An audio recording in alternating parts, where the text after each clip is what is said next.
Hi అండి. అందరికీ నమస్కారం. నేను మీ గీత. నా రాక్షసుడు పార్ట్ 9. సుభద్ర సరే నేను వెళ్ళి షాపింగ్ చేస్తాను. మరి అల్లరి చేయకండి. అత్త నీ అల్లుడి మీద నమ్మకం లేదా? ఉంది కాబట్టి కొట్టకుండా వదిలేశాను. అమ్మాయిలు కూడా మీ అల్లరి ఎంజాయ్ చేసే వరకే బాగుంటుంది. కానీ వారు బాధపడ్డారు అంటే మీరు వారిని ఇబ్బంది పెట్టినట్టే. నేను తొందరగా వచ్చేస్తాను అని చీరల సెక్షన్‌కి వెళ్ళింది. అదే షాపింగ్ మాల్‌కి రఘు వాళ్ళు వచ్చారు. మాలతి షాపింగ్ చేస్తుంటే రఘుకి కాలొస్తే నువ్వు చూస్తూ ఉండు నేనిప్పుడే వస్తానని పక్కకు వెళ్ళాడు. రఘు కాల్ మాట్లాడుతూ ఉంటే తన ఎదురుగా వస్తున్న మనిషిని చూసి షాకయ్యాడు. తను చూస్తున్న మనిషి తానేనా అనుకున్నాడు. వెంటనే కాల్ కట్ చేసి తన ముందుకు వెళ్ళి సుభద్ర అని అన్నాడు. తన ఎదురుగా వచ్చిన మనిషిని చూసి సుభద్ర కూడా షాకయ్యి బొమ్మలా నిలబడింది. ఇన్ని సంవత్సరాల తర్వాత తన్ని చూస్తుంటే తను చేసిన ద్రోహం కళ్ళ ముందు కనిపించింది. పక్కకు తప్పుకుని వెళ్తుండగా రఘు సుభద్ర ఎలా ఉన్నావని అడిగాడు. సుభద్ర ఒక మోసగాన్ని ప్రేమించి ఎలా ఉన్నాను అంది. రఘు తన్ని పరిశీలనగా చూస్తూ తన నుదుటిన బొట్టు లేకపోవటం చూసి సుభద్ర నీ భర్త అని అడిగాడు. ఇంతలో అమ్మ అని కృష్ణ వచ్చి పదమ్మా ఆలస్యం అయ్యింది. మామయ్య కాల్ చేశారు. షాపింగ్ అయ్యిందా? లేదు నాన్న నాకిక్కడేమీ నచ్చలేదు అని సుభద్ర వెళ్ళగానే రఘు నేను నిన్ను మోసం చెయ్యలేదు. నా పరిస్థితి నాతో అలా చేయించింది కానీ నిన్ను ప్రేమించడం నిజం సుభద్ర. నా కూతురి మీద ప్రమాణం చేసి చెప్తున్నా అని మనసులో అనుకున్నాడు. రఘు మాలతి దగ్గరకు వెళ్ళి షాపింగ్ అయ్యిందా? నాకు కొంచెం ఒంట్లో నలతగా ఉంది ఇంటికి వెళ్తా అని అన్నాడు. మాలతి కంగారుగా అయ్యో ఏమయ్యిందండి? ఏం లేదు నువ్వు కంగారు పడకు మాలతి. నేను మళ్ళీ కొంటానులేండి. మనం ఇంటికి వెళ్ళిపోదాం అని ఇద్దరు వెళ్ళిపోయారు.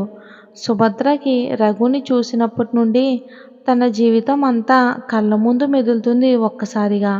రోజులు గడిచిపోతూ ఉన్నాయి. విరాజ్ చెప్పినట్టుగా తనకి దూరంగా ఉంటున్నాడు. భూమి కూడా తను నాకు కనిపించలేదు, నేను కూడా తనకి కనిపించలేదు. ఇలాగనే ఇంకో 2 రోజులు ఉంటే బాగుంటుంది అనుకుంది. ఆ 2 రోజులు కూడా గడిచిపోయాయి. భూమి పుట్టినరోజు రానే వచ్చింది. తను ప్రశాంతంగా బెడ్ మీద నిద్రపోతుంది. రోజులానే తన నాన్న వచ్చి బుజ్జమ్మ లే తల్లి అని తన పుట్టినరోజులో శుభాకాంక్షలు చెప్తారు అని అనుకుంది భూమి. కానీ అలా జరగలేదు. కానీ ఒక్కసారిగా తన మొహం మీద నీళ్లు పడి గట్టిగా అరిచింది. తన ఎదురుగా ఉన్న మనిషి పుట్టినరోజులు శుభాకాంక్షలు బుజ్జమ్మ అని గట్టిగా అరిచాడు జై. భూమి మొదట జైని చూసి షాక్ అయినా తన మొహాన నీళ్లు కొట్టడంతో భూమికి కోపం వచ్చి రే బావా నువ్వైపోయావురా నా చేతిలో అని బెడ్ దిగింది. జై నోటి మీద చెయ్యి పెట్టుకుని ఒసేయ్ కాబోయే మొగుణ్ణి పట్టుకుని రే అంటావా? భూమి అంటాన్రా బావా ఎన్ని రోజులైంది నువ్వు నాకు ఫోన్ చేసి? అయినా నీతో నేను మాట్లాడను అని అంది భూమి. జై భూమిని కౌగిలించుకొని అంత మాట అనకు బంగారం దయచేసి ఇంకోసారి ఇలా చేయను. మన కోసమే కదా బంగారం నేనంత దూరం వెళ్ళింది. భూమి వద్దు బావా నువ్వు ఇంక వెళ్ళకు ఇక్కడే ఉండు ప్లీజ్. జై అలా అనుకు బంగారం కొద్ది రోజులంతే. నీ చదువు పూర్తవగానే మన పెళ్ళి. తన నుదుటిన ముద్దు పెట్టి పుట్టినరోజుల శుభాకాంక్షలని పద కిందకి వెళ్దాం అందరూ నీకోసమే ఎదురు చూస్తున్నారని చెప్పాడు. భూమి నేను ఇలా రాలేను బావా కానీ నువ్వు వెళ్ళు నేను రెడీ అయ్యి వస్తాను అని అంది. జై భూమి చేతిలో ఒక కవర్ పెట్టి తొందరగా రెడీ అయ్యి వచ్చేయని వెళ్ళిపోయాడు. జై ఒక్కడే కిందకు రావడంతో మాలతి భూమి ఎక్కడ జై అని అంది. తను ఫ్రెష్ అయ్యి వస్తానంది అత్తయ్య. రఘు సరే నువ్వు టిఫిన్ రెడీ చేయి బుజ్జం వచ్చేలోగా. మరి తన్ని తీసుకుని గుడికి వెళ్దాం అని అన్నాడు. భూమి కిందకు వచ్చి తన నాన్న కాళ్ళకు దండం పెట్టింది. రఘు తన నుదుటిన ముద్దు పెట్టి నా బుజ్జమ్మ అప్పుడే ఎంత పెద్దగా అయిపోయింది.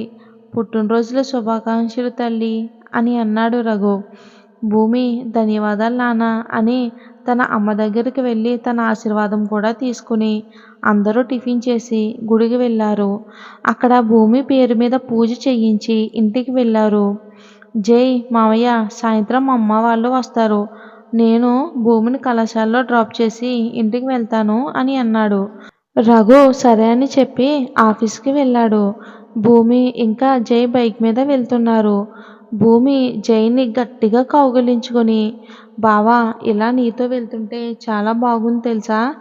జై నాకు కూడా బాగుంది కానీ కొంచెం దూరం జరిగి కూర్చోవే నాకేదేదో అవుతుంది అని అన్నాడు జై. భూమి నవ్వుతూ ఏమవుతుంది బావా అని ఏమీ తెలియనట్టుగా అడిగింది. నువ్వు ఇలా ఉంటే మాత్రం ఇక్కడే నీకు ముద్దు పెట్టేస్తా అని అన్నాడు. భూమి అమ్మో వద్దులే బావా అని కొంచెం దూరం జరిగి కూర్చుంది. అప్పుడు జై వామ్మో ఇది నన్ను పెళ్ళికి ముందే తప్పు చేయించేలా ఉంది. కంట్రోల్ రా జై అని మనసులో అనుకున్నాడు.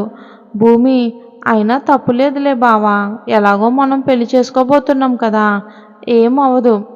జై కళాశాలలో బైక్ ఆపి అవునవును ముందు నువ్వు కిందకు దిగవే బాబు. నువ్వు చదువుకోవడానికి వస్తున్నావా లేక ఇలాంటి మాటలు నేర్చుకోవడానికి వస్తున్నావా కాలేజ్కి అని అన్నాడు.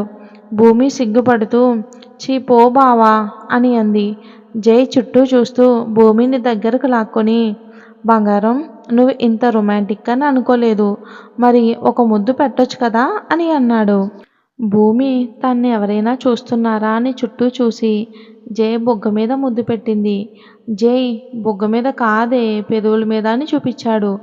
భూమి జై చెవి పట్టుకుని అన్నీ పెళ్ళి తర్వాతే బావా ఇప్పుడు కూడా నువ్వు ఫీల్ అవుతావని పెట్టాను. జై చిరు కోపంగా అంటే నా మీద ప్రేమతో పెట్టలేదా అని అడిగాడు. తన మొహం చూసి నవ్వుతూ నువ్వు ఇలా ఉంటే చాలా అందంగా ఉంటావు బావా అని రెండో బుగ్గ మీద కూడా ముద్దు పెట్టింది భూమి. జై మధ్యాహ్నం తొందరగా వస్తాను షాపింగ్కి వెళ్దామని అన్నాడు. సరే బావా ఇక నేను వెళ్తాను. నా ఫ్రెండ్స్ నిన్ను ఇలా ఇక్కడ చూస్తే మాత్రం నన్ను మోసేస్తారు. ఇక నువ్వు వెళ్ళు. జై ఓకే బాయ్ బంగారం అని వెళ్ళిపోయాడు. భూమి అమ్మయ్య నన్ను ఎవరు చూడలేదు. నా ఫ్రెండ్స్ చూస్తే మాత్రం ఇంకంతే అని మెల్లగా క్లాస్ రూమ్కి వెళ్ళింది. అక్కడ గదిలోకి అడుగు పెట్టగానే అందరూ జన్మదిన శుభాకాంక్షలు భూమి అని ఒక్కసారిగా గట్టిగా అరిచారు. అలా అంతా హఠాత్తుగా అరవగానే భూమి భయపడిపోయింది. పల్లవి స్వప్న ఇద్దరు భూమిని కౌగిలించుకుని పుట్టినరోజుల శుభాకాంక్షలు భూమి అని అన్నారు. భూమి అందరికీ ధన్యవాదాలని చెప్పింది. వారు మాకు నీ పుట్టినరోజుకి ట్రీట్ కావాలని అన్నారు. భూమి మధ్యాహ్నం క్యాంటీన్లోకి వచ్చేయండి మీకు నచ్చింది తీసుకోండి అని నవ్వుతూ చెప్పింది. థ్యాంక్ యూ అని అన్నారు. అలా మధ్యాహ్నం వరకు ఎంజాయ్ చేసి ప్రిన్సిపల్ సార్ అనుమతి అడిగి జై కోసం వేచి చూస్తుంది. కాసేపటికి జై వచ్చి ఎంతసేపటి నుండి చూస్తున్నావు నా కోసం. ఇప్పుడే బావా 5 నిమిషాలు అయ్యింది. నీ స్నేహితులు ఏం ట్రీట్ అడగలేదా అని అడిగారు. బావా అందరికీ లంచ్ మా క్యాంటీన్లోనే. బాగుంది పద వెళ్దాం. ముందు ఎక్కడికి వెళ్దాం నీ ఇష్టం బంగారం. సరే పద నేను ఎక్కడికి చెప్తే అక్కడికే తీసుకుని వెళ్ళాలి. పద మేడం అని ఇద్దరు వెళ్ళారు. అలా సాయంత్రం వరకు తిరిగి ఇంకా వెళ్దాం బావా అని భూమి అనేసరికి జై భూమిని తీసుకుని బంగారం దుకాణానికి వెళ్ళాడు. భూమి బావా ఇప్పుడు ఎందుకు బంగారం దుకాణానికి. నీకోసం మంచి బుట్టలు కొనాలని ఎప్పటి నుంచో అనుకుంటున్నా. ఇప్పుడు కుదిరింది. ఎలాగో నీ పుట్టినరోజు కదా నా గిఫ్ట్ అనుకో తీసుకో అని అన్నాడు. మరి వచ్చే భాగంలో ఏం జరిగిందో చూద్దాం.